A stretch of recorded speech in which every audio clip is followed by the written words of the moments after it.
In this video, we'll be making this special tool, which is kind of a custom strap wrench to remove Keihin CR carb spigots on the intake side of the carb. Hey folks, welcome back to another midweek machining video. In this video, I'm going to show you how I made kind of a strap wrench deal to get these spigots off. This is a rack of CR carbs, Keihin CRs, that belongs to the customer that has a Z1R. He ultimately wants these put on the Z1R for the reason that they mainly are cool. But as far as if they'll boost performance or not, all depends on how well I can tune them. These carbs came back from a place, I'm not going to say the name of the place, but a place that's advertised on Facebook for doing carb restoration. He did a nice job overall, except for the fact that he didn't hook up the main spring. There was a subsidiary spring that goes on this arm that was missing, but we have it right there. And the other problem was I immediately pressure tested this rack and it didn't hold pressure. So I've gone through the float bowls and I've gotten that part done. I actually bought a complete carb kit for these from Jets R Us because it was cheaper than getting individual parts. The other thing is, in regards to these spigots, the reason why I need to take them off is this one on number 1 here was loose. And actually this would be number 4, was loose. And so when I took it off, there's an O-ring that goes inside here that seals the spigot off. A little thin O-ring, it sits down in there, and you can see there's a little relief on the end of that. That O-ring was broken. I don't think I have it laying around anymore. I'd show you, I threw it away. So I suspected that they were all either broken or missing. But we got to get these off because they are super freaking tight. And this was the only one that wasn't. You can see somebody's taken something on it before because you got a couple of little marks here, but overall, they look pretty unmolested. Like I said, there's a couple little marks right there. And I'm not going to do that. I'm not going to use a pair of pliers. So like I said, this is a video how I made this, and you can really kind of not even need machine tools for this. You don't really need them to make what I'm about to make.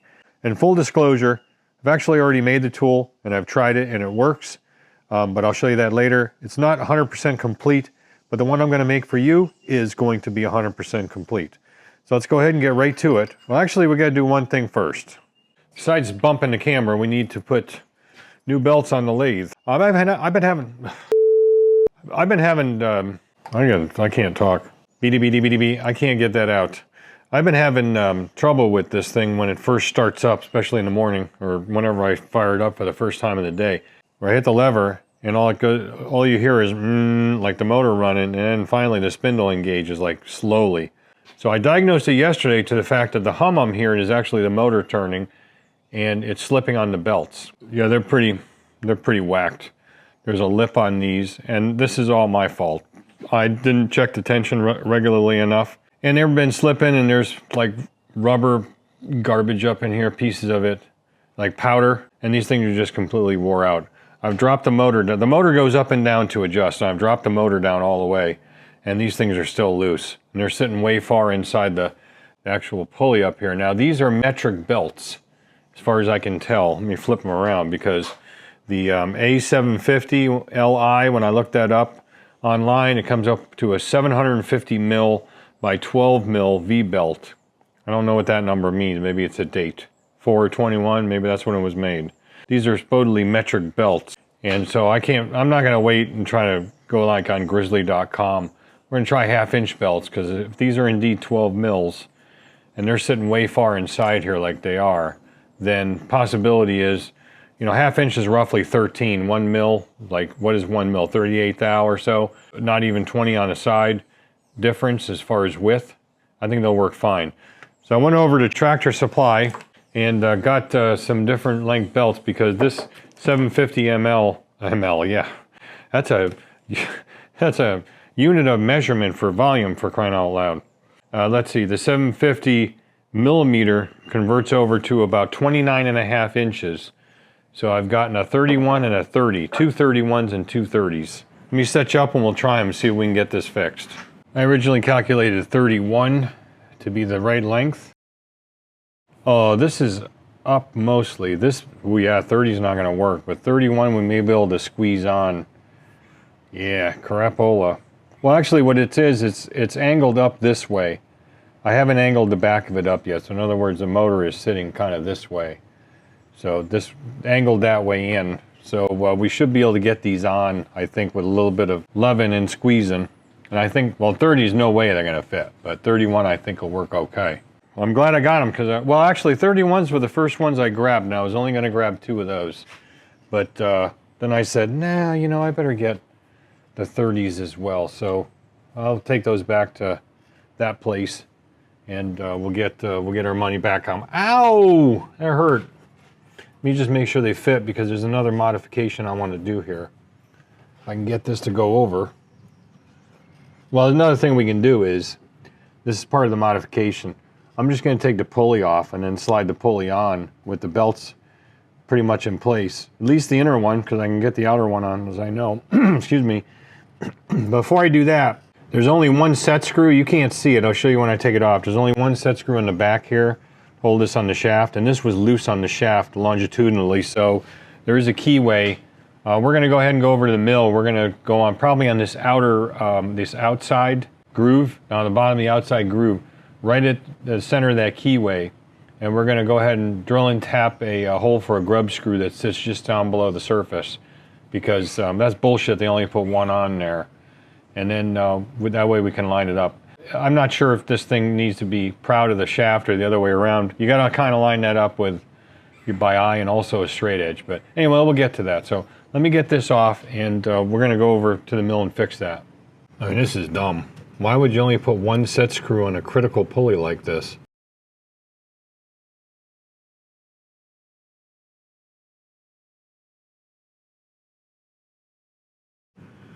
They're pretty stupid, in my opinion.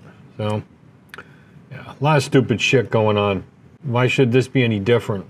Yeah, we'll definitely be able to get that inner one and probably the outer one on with the pulley just by shoving it on the shaft. So there's a keyway. I'll pop the key out, and we'll go over to the mill and set this up and then get it drilled and tapped. I have plenty of MWM, yeah, jeez, my brain. I have plenty of metric grub screws, and they're stainless, so let's go do it. All right, we're not going to put a grub screw down inside there because there ain't enough material. Very little material between the top edge of this keyway and the surface inside there. So, dumb idea. I don't know whose idea that was, but it's dumb. We're not doing it. So we're going to put it right in the middle here. We're going to drill right down through this meat down inside into that keyway. Try to keep it as dead straight as we can. I'll show you how we're going to do that. And then we'll edge find off the key itself to find the center of that. But I want to make sure that this thing is not doing this or that in the vise here. So we're just going to roughly line it up with the calipers using the key, because I can stick my fat fingers up inside here and keep it in the keyway.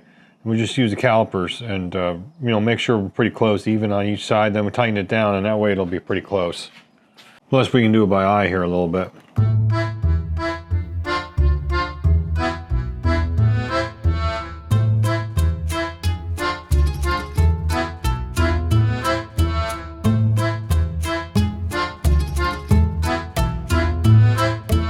That's close enough. All right, let me tighten her down. Just give it a very light tappy tap tap to make sure that it's not doing this. Yes, that's a really tight fit of that key. By the way, the key size in this, in case you're wondering, is 8 mil. Either that or it's 5/16, 315. I think this is probably 8 mil because it's all metric.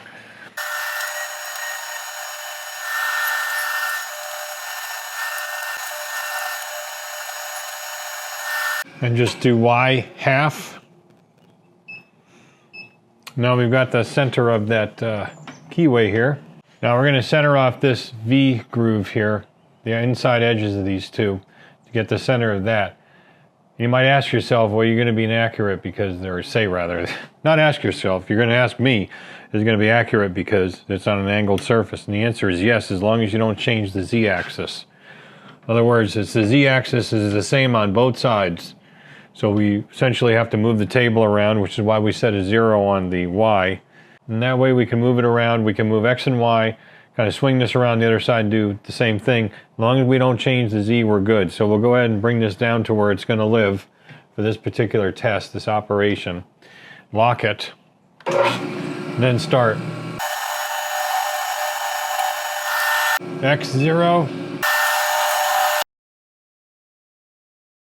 Bring the Y back to 0. Why? Because you have to. This takes into assumption, of course, that both angles are the same, which they should be, but this thing may have been machined in an easy bake oven for all I know. Now we'll go ahead and do, where are we? X half. Here we go. Now we can move the Z. Come back to 0 on that. And there you go. Now we're centered on that. We should be centered in the keyway because we picked up on the key for that. For the Y-axis. Why? Oh, never mind. I'm going to use an M6 grub screw. It takes the same Allen tool, the actual Allen key, if you will, that the original one in here does. There's plenty of meat in here for an M6 thread. Remember, it widens as it goes down. And we'll punch this right through into the keyway, and then we'll tap it, and it'll be good.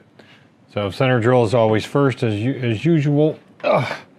And I know I should be running everything faster here, but until I get a 3-phase motor with a variable frequency drive, that ain't happening because changing these belts are too frustrating. I should probably put it in forward though. Now, edge finding it don't matter, but drilling it does. Okay, I thought this might be cast iron. It's definitely steel.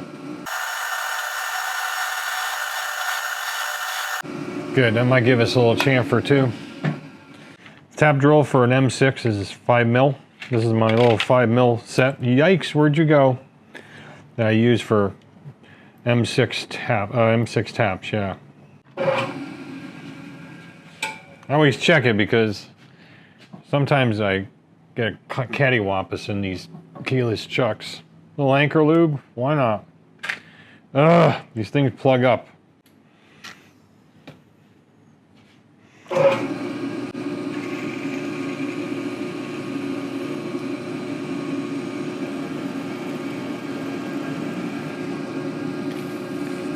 I'm gonna have to get a little container and use a brush. Seems to be a hell of a lot easier to use. This little squeeze thing basically sucks. Done. Yeah, chamfer's perfect. Chamfer. Let's put it right in the chuck. Let me double check that that's M6. Yep. Get it started and then we'll finish it by hand.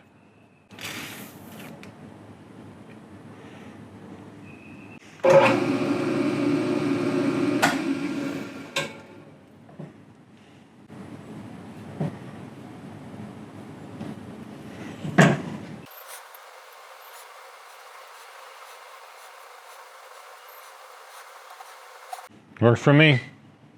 We can remove the part from the vise because there's no reason that we need to have alignment, because if we screwed it up, there's nothing we can fix with the mill. So let's just take it out. Oh shoot, just kidding. I want you to take a look at that. I don't know if you can see it or not. Actually, hang on. Now you can see it. Yeah, that's close enough to the center for me. It's off a little bit, but like I said, I don't know who machined this damn thing. May have been done, like I said, in an easy bake oven. So I'll go ahead and deburr that, and then we'll get ready to reinstall it with 2 grub screws like it should be in the first place. Yep, I like that. I'm going to clean all this up off camera. This is all rubber from these belts, and this is completely my fault. Yeah, that's the way it is. Anyway, let me slip it on. Yeah, okay. And then off camera, I'm going to get everything lined up and tightened up because I'm sure there's going to be some potty mouth going on, but at least let's get it slipped in. There's already some rust on this pulley.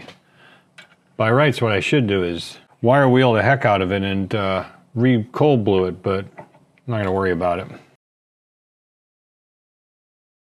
Well, we'll go with the 31s, did I say? Yeah, we'll go with 31s, and hopefully it'll work. Oops, gonna be fiddly. Well, you know what, we'll shove the key in afterwards. That's a smart way to do it. God, there we go. Yeah, that's no problem doing it that way. And then we'll just get the outer one in. I think this is gonna be fine. All right, just line the key up. And like I said off camera, I'm gonna get the This got to get lined up. You can see how the angle is, and get everything lined up and tensioned, and come back. I'll show you the final product, and then we can get to what we were going to be working on in this video, is that tool, like little strap tool. Well, okay, tension looks good. The inner one's a little more tense than the outer one. These are lined up now. This is how much the shaft is in from the outer edge of the pulley. Or the other way to say that would be the pulley is more proud than the shaft by that much. Haven't tightened the set screws down yet. Just wanted to show you the check here as far as, I got it pretty straight. It's as good as it's going to get. I can't get it any closer. You know, the inside of this casting I don't think is machined. This is just not very accurate. And back here it's really, really hard to get at. One of the bolts is right at the end of the DRO. You can't really see it, but have to use a breaker bar with a 17 mil socket. There's not enough room for a regular socket, or ratchet rather, because of the motor. I can get at the other bolt with a ratchet wrench, and this one up front there's only one. That one's really accessible. Anyway, I'll tighten these guys down because that's as close as I can get it. We'll give it a fire up and see how it works. Probably should plug it in. Okey-doke, power. Where are we set on? We're actually between gears. So I can spinner. We'll go to 800 RPM. See how it works. Oh, wow. That picks right up. Beautiful.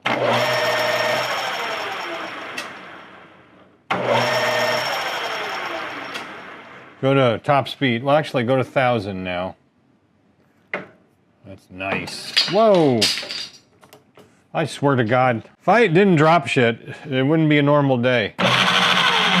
Try putting it in gear. There you go. We're in gear now. 1,000 RPM.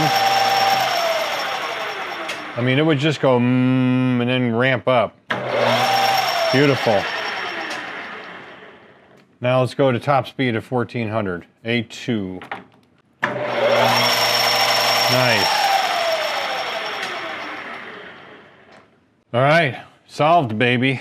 Power off. Put it back together and get on the job at hand. All right, unfortunately, I am like really low on material. I want to use steel, and I want to get a piece about 3/4 inch. So I'm gonna have to turn this down. I hate wasting material like that, but unfortunately, I just don't have anything else. Anyway, I'm gonna do that. It's only gonna be about yay long. But I figured, since a viewer wanted to know about this cold air misting coolant system, I was gonna go over that real quick. You probably have seen these in other machinist channels, whether they're professional or home machinists or what have you.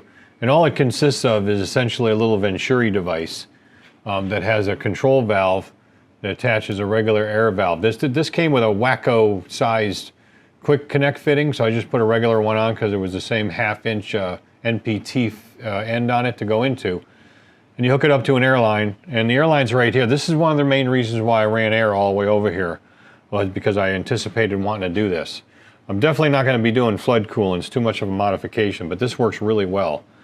And so all we're going to do is hook up this airline to it. And then we have a coolant bottle here, and you can tell because it says coolant. And this is that, water-soluble oil. I forgot the brand. It's very expensive.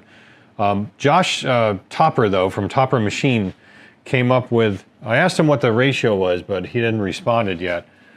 He came up with a Anchor Lube mixture, and I'm assuming in distilled water. I'm using distilled water in this to kind of mix this down and then use Anchor Lube in his coal mister. Once I get a response back, if I ever do, he's a big shot now. He's got 100,000 subscribers, so he's probably too busy for me. I'm just using a regular coolant. All you do is adjust that mixture on this little thumb screw here. And even on low air pressure, it pulls up some coolant and gives you a nice spray. Now, ideally, this should move along with your carriage, but this is really too long. I mean, I bought it on Amazon, looked pretty good, and it works great, it really does. But it is a little bit long for my application, so all I have to do is kind of keep moving it around. So anyway, we're going to turn this down to about 3/4 inch. I hate doing that. Put a center in it so it doesn't chatter, and then once I get to that point, I'll clean up, and then we'll do what we got to do to make this tool. I'll show you how it works.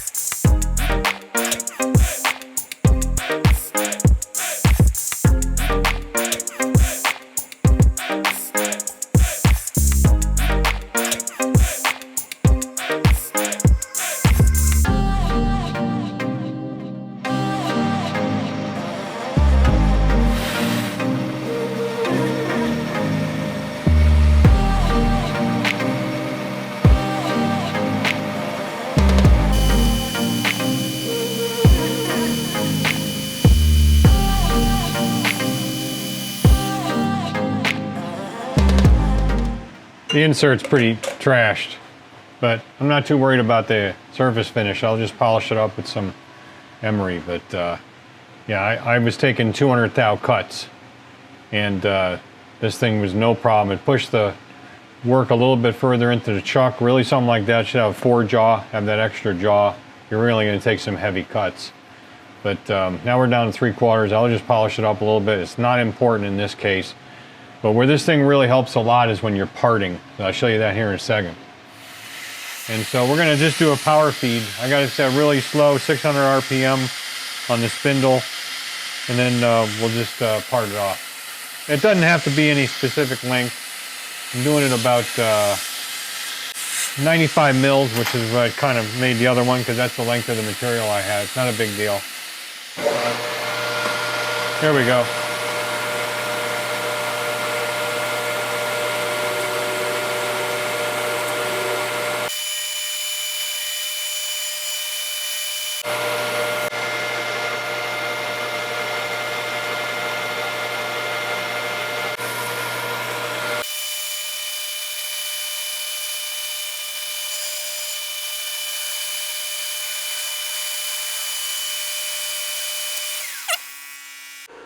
Here's the beauty part, not even hot.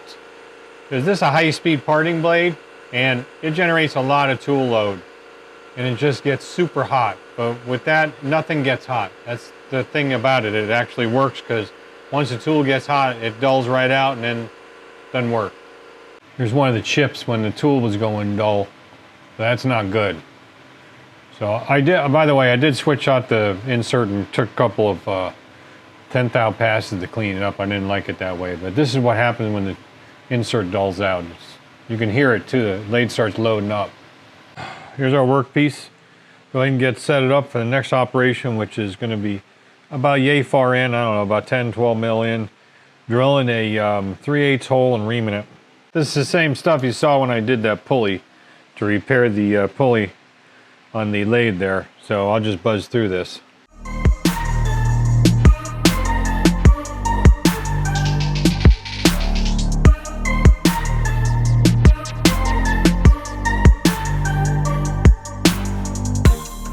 I forgot I had that in time lapse still. I went with a letter U drill, I believe it is. It's a little smaller than 3/8, so I can use a 3/8 reamer. This is for a Tommy bar, you know, something to put through to actually turn the thing.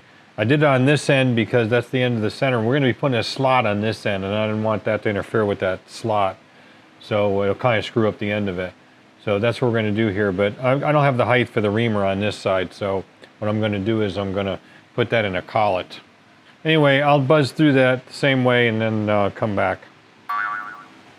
Go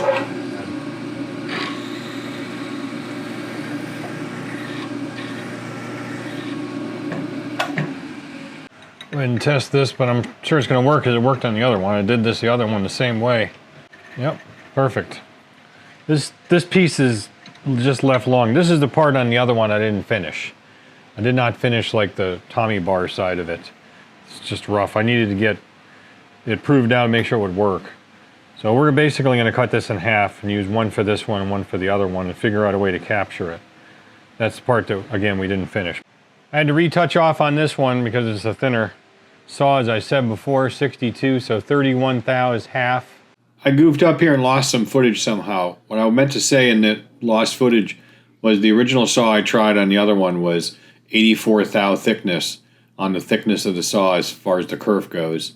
And this one is only 1/16 or 62 thou, but it's slightly bigger in overall diameter so I can get the slot deeper. So that's what I'm referring to with this. I'm sorry about that. Zero this out again, and then the same number before still is correct, 367.5 for the center line. I mean, you could just cut the strap down to whatever thickness you need. You'll see that here in a bit. 368 is good enough. We'll zero this out on the quill. And again, this thing works really well on this. Now this is an awfully, teeth are pretty aggressive on this compared to the other one, but we'll see what happens. I'll show you a little bit of it, and then we'll go to time lapse.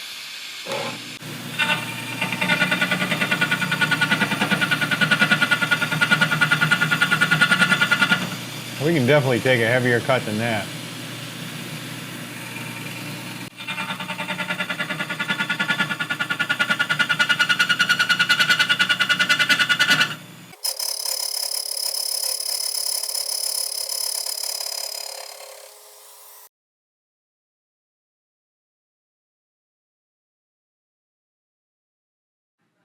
Let me go over what I'm doing now because I originally explained it in that part that was lost footage, so couldn't do it obviously because it's vaporized somewhere. So what we're doing here is, since we use a saw that's 62 thou thickness, the original version of the tool that I made, that saw was 84 thou, and it was just wide enough to kerf in the slot for the strap that I'm using. So what I need to do is, I'm going to try this, never tried it before. I'm going to go up and down with this saw blade and see if we can widen this slot to about 90 thou total. Let's see if it works. Let's go 30 thou, so 62 to 92 is 30 thou, so 15 up, 15 down. We'll cut it out to where we got it, and then kind of play with it and come in and go around that way. And then we can do the same thing, because I am going to have to come around a little bit to the sides here and take the center out. But let's see if it works. I never tried this before.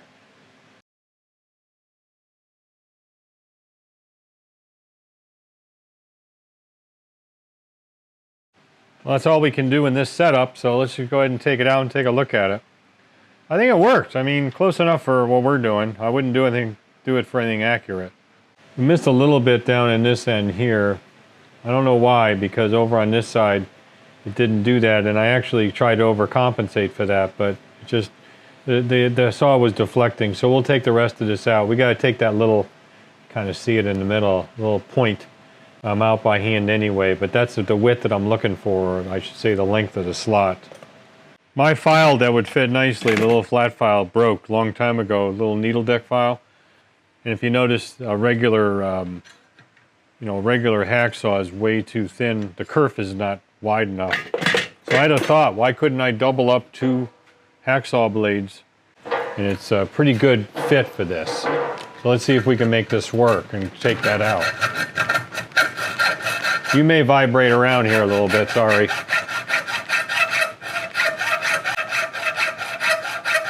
I didn't think of this yesterday. I'll clean the other one up this way if it works.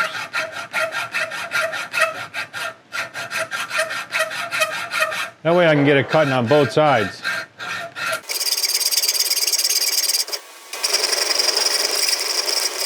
All right, I'm gonna finish this up off camera and then we'll take a look at it.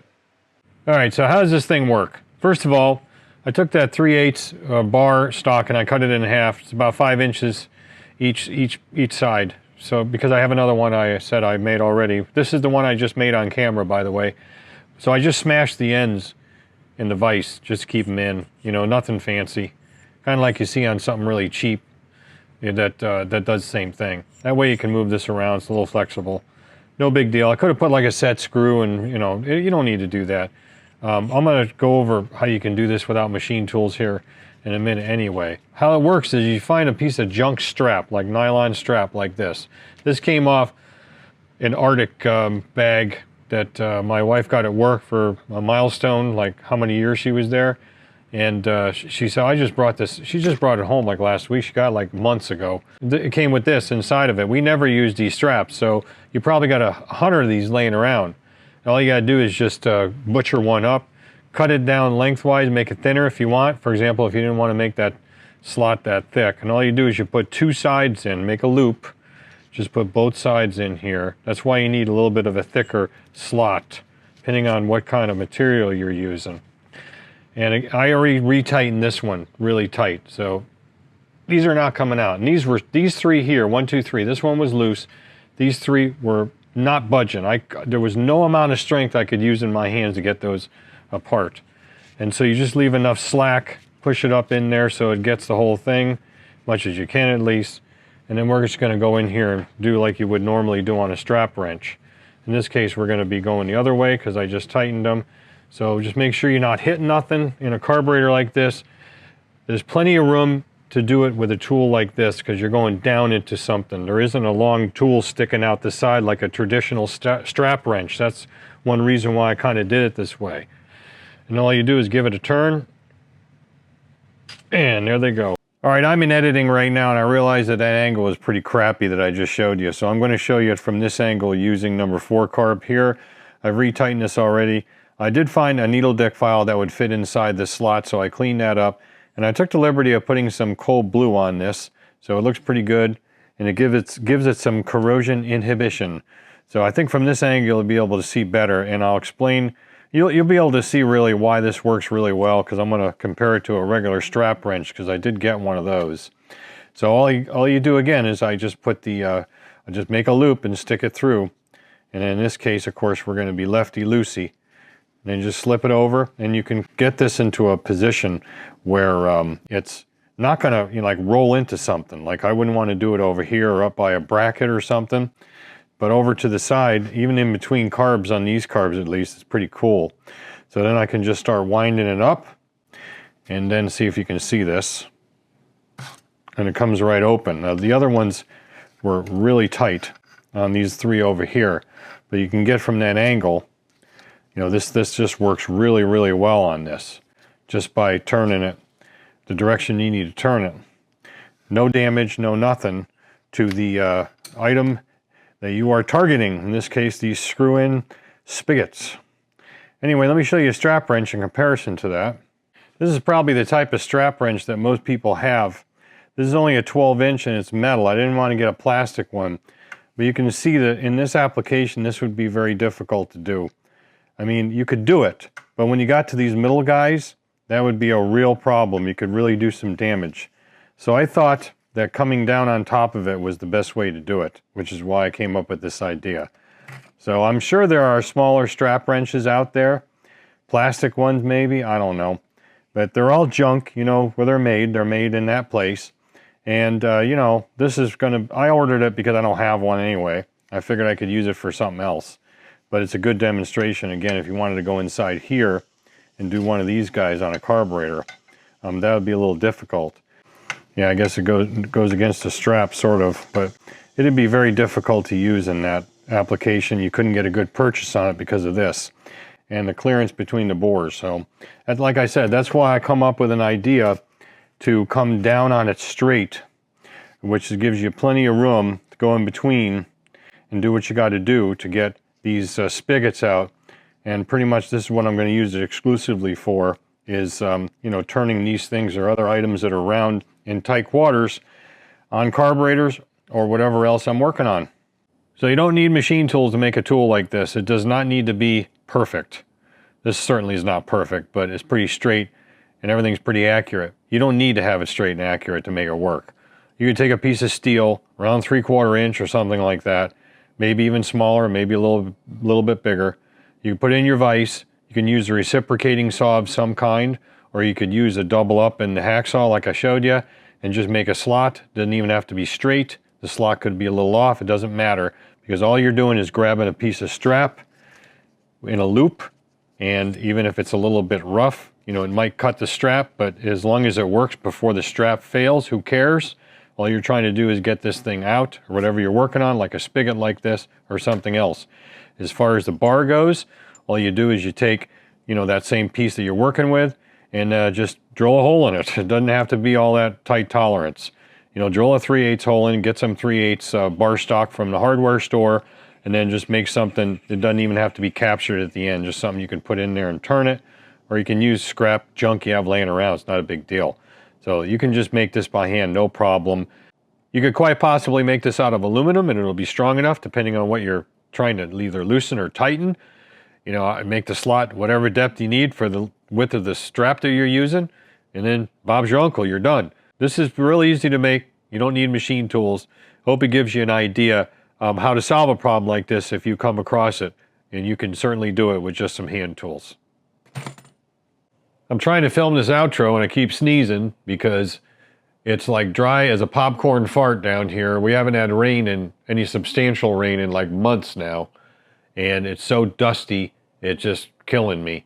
And I don't like those allergy pills because they make me feel, you know, kind of strange. And I'm pretty strange to start with. I really don't need to be any more strange, right?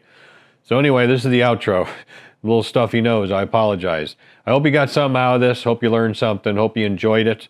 And yeah, it worked really well for me. It can certainly be something you could use as well. I will say one thing in closing, and I don't want to offend anybody. I get calls sometimes, or not necessarily calls, but emails. People reach out to me sometimes when I put these midweek machining videos up on something I've made, and they say, I would like to have one of those. Then I give them a price, and they ghost me.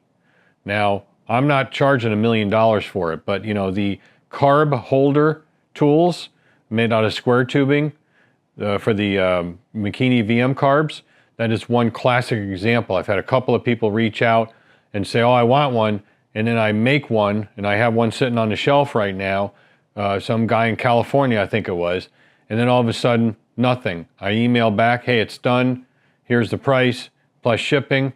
They ghost you. It's like gone. Another viewer reached out to me and said, I'd like to have one of those, how much? I gave him a price plus shipping. Said, oh, I can't do that just for one carb, you know, using it just for one set of carbs. Well, it's one set of carbs, yeah, but you know, maybe you're not doing it for a business, but it's your set of carbs, and it doesn't mean you're not going to be going into them again in the future, right? If you're going to keep an old bike around, I can guarantee you're going to be into those carbs every couple of years, most likely. So especially with a lot of this crap rubber parts we got floating around, aftermarket shit, you're not going to use it just once. So my rant here is, don't ghost me. If you want something, reach out to me. I'll make it for you. And when I get back to you, answer me and say, okay, here it is. Or negotiate. If you don't like the price, negotiate. Don't just ghost me. That pisses me off more than anything else when people ghost me. So rant over. So if you want something like this, let me know. Those terms apply like I just told you. Otherwise, again, I hope you enjoyed the video. Stick around for more stuff like this. And as always, don't just repair, restore. Thanks for watching. We'll catch you on the next video.